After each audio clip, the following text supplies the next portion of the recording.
Hello friends, नमस्कार। Welcome to my YouTube channels. This is Manohar. आज अपन बात करते हैं चैप्टर नंबर अपना फर्स्ट है क्लास 11th का। चैप्टर नंबर फर्स्ट है द लिविंग वर्ल्ड, जीव जगत है। इसके जो परीक्षा उपयोगी प्रश्न होता है उसको अपन जानकारी प्राप्त करेंगे। सबसे पहला प्रश्न अपना है बहुविकल्पीय प्रश्न को देखेंगे इसके अंदर। तो चैप्टर नंबर पहला उसको हम पूरा कंप्लीट करेंगे। जो भी परीक्षा के लिए जो महत्वपूर्ण प्रश्न है उनको आप इसमें पढ़ोगे। तो प्रश्न नंबर पहला है अपना मछलियों का अध्ययन जीव विज्ञान की किस शाखा के अंतर्गत करते हैं। तो आपको बताना है कि मछलियों का अध्ययन जीव विज्ञान की किस शाखा के अंतर्गत करते हैं। तो ऑप्शन नंबर कौन सा इसमें करेक्ट आंसर होगा।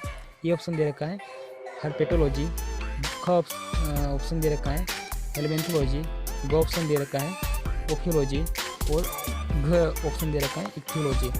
तो मछलियों का अध्ययन जीव विज्ञान की किस शाखा के अंतर्गत करते हैं। तो आपका इसका आंसर कमेंट बॉक्स में लिखना है।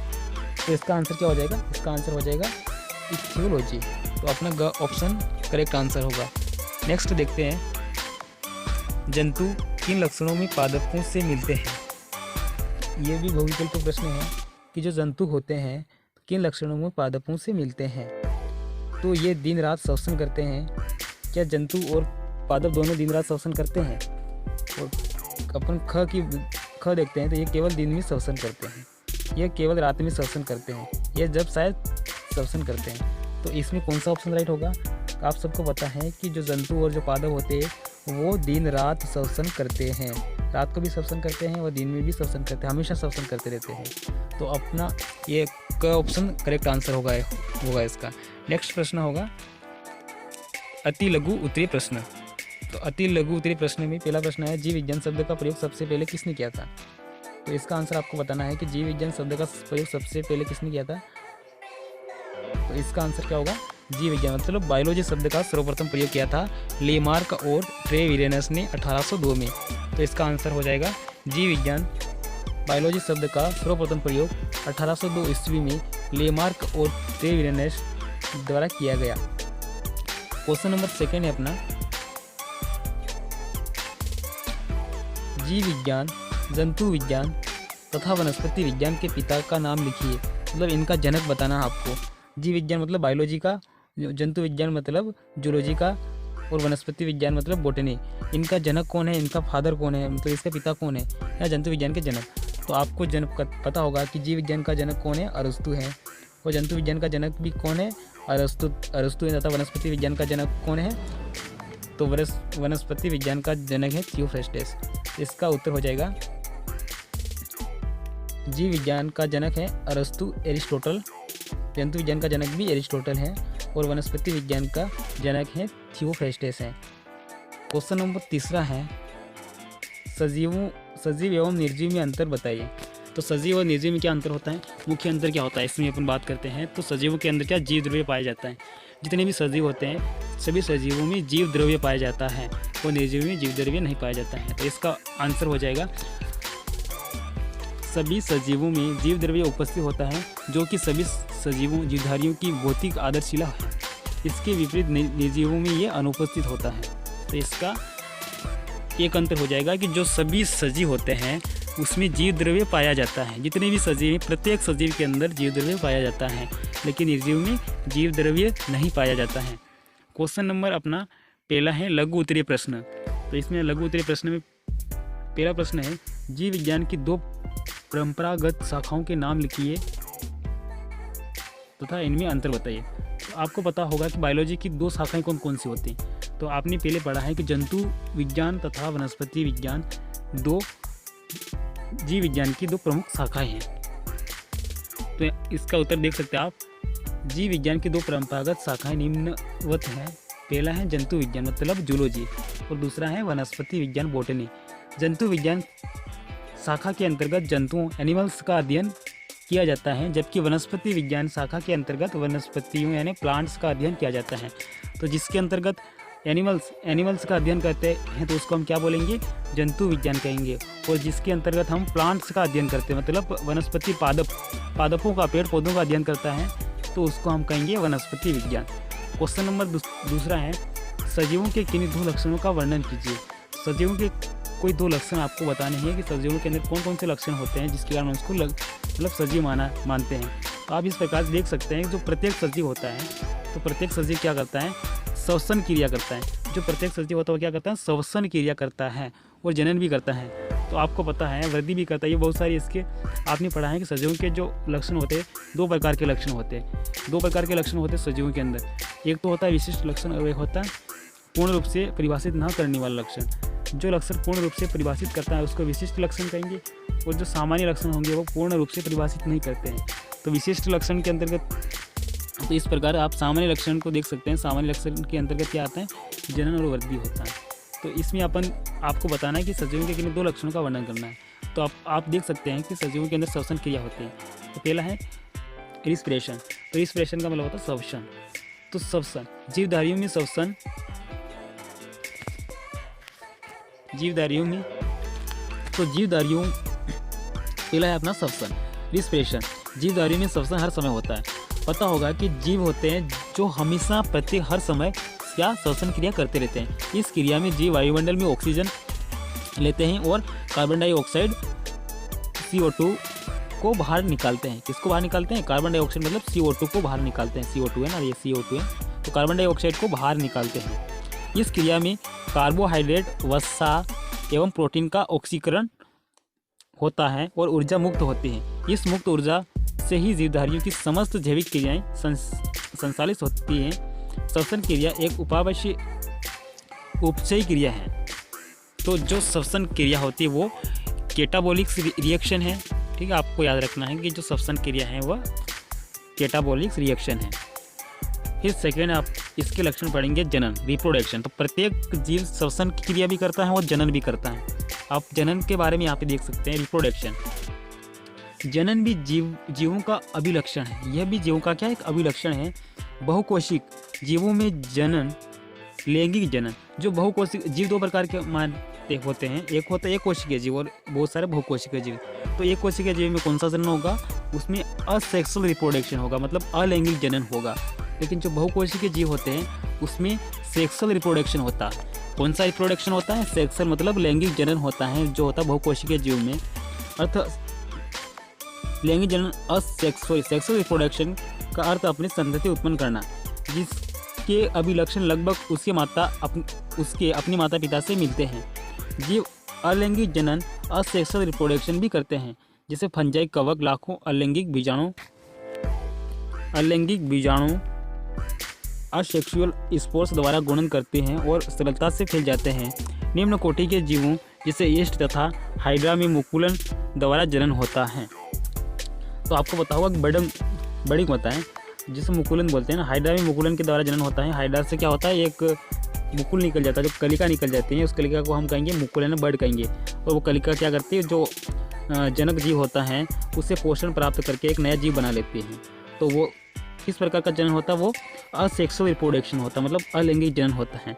प्लेनेरिया, जिसको हम सप्ता कृमि कहते हैं, में वास्तविक पुनर्जनन टू रिजेनरेशन होता है। अर्थात एक खंडित जीव अपने शरीर के लुप्त अंग को पुनः प्राप्त जीवित कर लेता है और इस प्रकार एक नया जीव बन जाता है। फंजाई तंतु में शैवाल मॉस का प्रथम तंतु सभी विखंडन विधि द्वारा गुणन करते हैं। तो सब क्या करते हैं, जो होते मॉस होता है प्रथम तंतु, प्रोटोनामा ऑफ मॉस सभी विखंडन मतलब फ्रैगमेंटेशन विधि द्वारा क्या करते हैं, जनन करते हैं। उसके बाद में प्रश्न नंबर अपन देखते हैं 3। पौधों तथा जंतुओं में मुख्य अंतर बताइए। तो जो प्लांट्स होते हैं और एनिमल्स होते हैं उसमें मुख्य अंतर बताना है। तो इस प्रकार से आप इसका उत्तर लिख सकते हैं। तो देख सकते हैं यहाँ पे पौधे और जंतु हैं, पौधे हैं और एक तरफ है जंतु। तो पौधों का शरीर संगठन सरल प्रकार का होता है। जो पौधों का शरीर संगठन होता है वो सरल प्रकार का होता है और जंतुओं का अपेक्षाकृत जटिल प्रकार का होता है। दूसरा अंतर है, पौधों में कोशिका के सारों और सेलुलोज की बनी एक दृढ़ कोशिका भित्ति पाई जाती है। तो जो प्लांट्स होते हैं उसमें कौन सी भित्ति पाई जाती है, कोशिका भित्ति पाई जाती है, जो किसकी बनी होती है, सेलुलोज की बनी होती है। और जो जंतु होते हैं उसमें कोशिका भित्ति अनुपस्थित होती, मतलब एब्सेंट होती हैं। तीसरा अंतर है, अधिकतर पादप कोशिकाओं में हरे रंग का कोशिकांग पाया जाता है जिसे हरित लवक क्लोरोप्लास्ट कहते हैं। हरित लवक अनुपस्थित होता है, और जंतुओं के अंदर क्या होता है, जो हरित लवक होता है वह अनुपस्थित होता है, और पादपों के अंदर ये हरित लवक मतलब क्लोरोप्लास्ट पाया जाता है। इसका सोता अंतर देखेंगे। पौधे जल, कार्बन डाइऑक्साइड तथा सूर्य के प्रकाश की उपस्थिति में प्रकाश संश्लेषण द्वारा, फोटोसिंथेसिस द्वारा अपना भोजन स्वयं बनाते हैं। जो पौधे होते हैं वो अपना भोजन स्वयं बनाते हैं, लेकिन जंतुओं में प्रकाश संश्लेषण की क्रिया नहीं होती है, इस कारण से ये अपना भोजन स्वयं नहीं बनाते हैं। तो जंतु अपना भोजन स्वयं नहीं बनाते क्योंकि इसमें प्रकाश संश्लेषण की क्रिया नहीं होती, लेकिन जो प्लांट्स होते हैं उसमें प्रकाश संश्लेषण की क्रिया के द्वारा ये अपना भोजन स्वयं बनाता है। पौधे स्वपोषी होते हैं, तो ये अपना भोजन स्वयं बनाते हैं, तो इसको हम क्या कहेंगे, स्वपोषी, और जंतु क्या होते हैं, परपोषी होते हैं। इस प्रकार से आप इसमें अंतर स्पष्ट कर सकते हैं। क्वेश्चन नंबर 14 देखेंगे, तो क्वेश्चन नंबर 14 है, अजायब घर या म्यूजियम किसे कहते हैं। म्यूजियम किसे कहते हैं, म्यूजियम या चिड़ियाघर में अंतर बताइए। चिड़ियाघर का मतलब होता है जूलॉजिकल पार्क, तो इसका आंसर हो जाएगा संग्रहालय। म्यूजियम, संग्रहालय प्रायः शैक्षिक संस्थानों जैसे विद्यालय तथा कॉलेजों में स्थापित किए जाते हैं। जो संग्रहालय होते हैं, जो म्यूजियम होते हैं, वो कहाँ कहाँ होते हैं, विद्यालयों तथा कॉलेजों में होते हैं। ठीक है। संग्रहालय में अध्ययन के लिए परीक्षित पौधों तथा प्राणियों के नमूने होते हैं। पौधे तथा प्राणियों के नमूनों को सुखाकर परीक्षित करते हैं। कीटों को एकत्रित करके मारने के बाद डिब्बों में पिन लगाकर रखते हैं। बड़े प्राणी जैसे पक्षी तथा स्तनधारी को प्रायः परीक्षित गोल में डालकर झाड़ों में भरकर परीक्षित करते हैं। संग्रहालय में प्रायः प्राणियों के कंकाल भी रखे जाते हैं।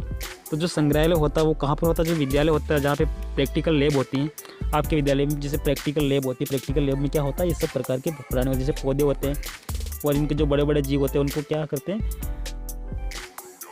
झाड़ों के अंदर भर के रखते हैं ना, परिरक्षित करके उसको रखते हैं। प्रमुख संग्रहालय,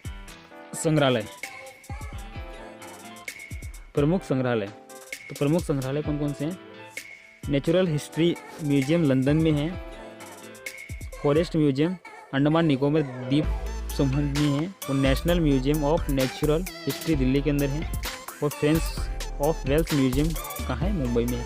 जो प्रमुख संग्रहालय हैं बड़े बड़े वो कहाँ पे है, तो लंदन में है, अंडमान निकोबार द्वीप में है, फॉरेस्ट म्यूजियम, नेशनल म्यूजियम है दिल्ली के अंदर, और फ्रेंड्स ऑफ वेल्स म्यूजियम है मुंबई में। इंडियन म्यूजियम कोलकाता में। महाराजा सवाई मानसिंह म्यूजियम कहाँ है, जयपुर में। जयपुर में कौन सा म्यूजियम है, महाराजा सवाई मानसिंह म्यूजियम कहाँ पर है, जयपुर के अंदर। और कोलकाता में कौन सा म्यूजियम है, इंडियन म्यूजियम है। अब प्राणी उपवन अथवा चिड़ियाघर जूलॉजिकल पार्क की बात करते हैं, तो यहाँ पे देख सकते हैं प्राणी उपवन अथवा चिड़ियाघर जूलॉजिकल पार्क। इन उपवनों में अधिकांशतः वन्य आवासीय जीवित प्राणी रखे जाते हैं। इनसे हमें वन्य जीवों की मानव की देखरेख में आहार, प्रकृति तथा व्यवहार को सीखने का अवसर प्राप्त होता है। यहाँ तक संभव होता है चिड़ियाघरों में विभिन्न प्राणी उपलब्ध कराए जाते हैं। चिड़ियाघर में सभी प्राणियों को उनके प्राकृतिक आवासों वाली परिस्थिति में रखने का प्रयास किया जाता है। इन उद्यानों को प्रायः चिड़ियाघर जू कहते हैं। इसे देखने के लिए बहुत से लोग तथा बच्चे आते हैं।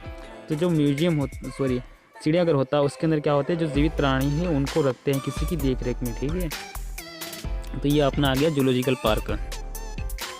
और म्यूजियम के अंदर किसको रखते थे, म्यूजियम के अंदर जो मरे हुए पेड़ पौधों को या जीव जंतुओं को रखते थे वो म्यूजियम के अंदर रखते थे, लेकिन जो जीवित को कहाँ पे रखते, चिड़ियाघर के अंदर रखते थे। ठीक है।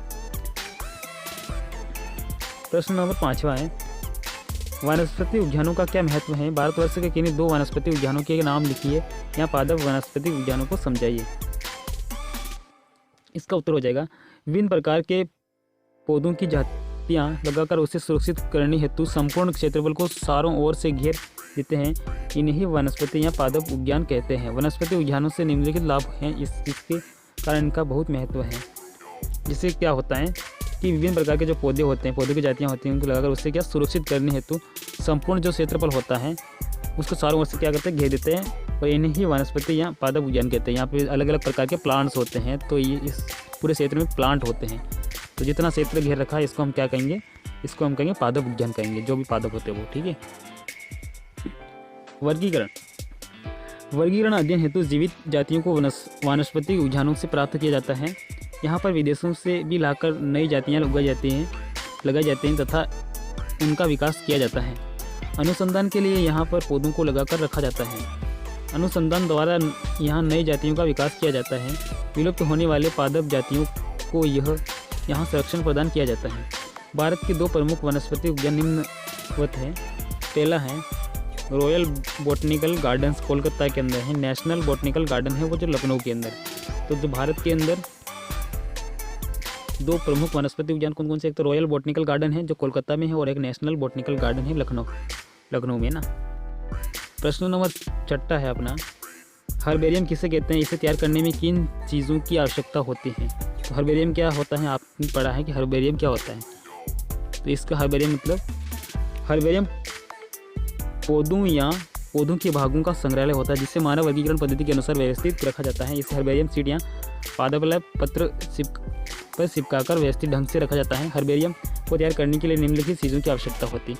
एक जैसे हर्बेरियम एक प्रकार की एक सीड होती है ना, एक प्रकार की क्या सीड होती है। इस सीड के ऊपर जो प्लांट्स होता है उसके पार्ट्स को या पूरे प्लांट्स को क्या यहाँ पे छोटे प्लांट्स होते हैं तो यहाँ पे क्या होता है उसको चिपका जाता है और इसके बाद में इसका नाम वगैरह यहाँ पे वर्गीकरण कुछ लिखा जाता है एक लेबल के ऊपर लेबल लगा के, ठीक है। इस प्रकार एक लेबल होती है, वहाँ पे क्या होता है सब लिखा हुआ होता है। तो इसको हम क्या कहेंगे, हर्बेरियम सीड कहेंगे। कागज़ की सीड होती है।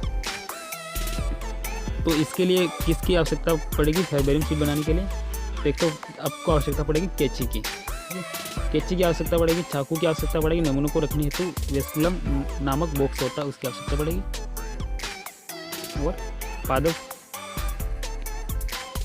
और पादप प्रेस और अखबार और लेंस आदि की क्या हमको ज़रूरत पड़ेगी। इसके बाद में प्रश्न नंबर अपन देखते हैं।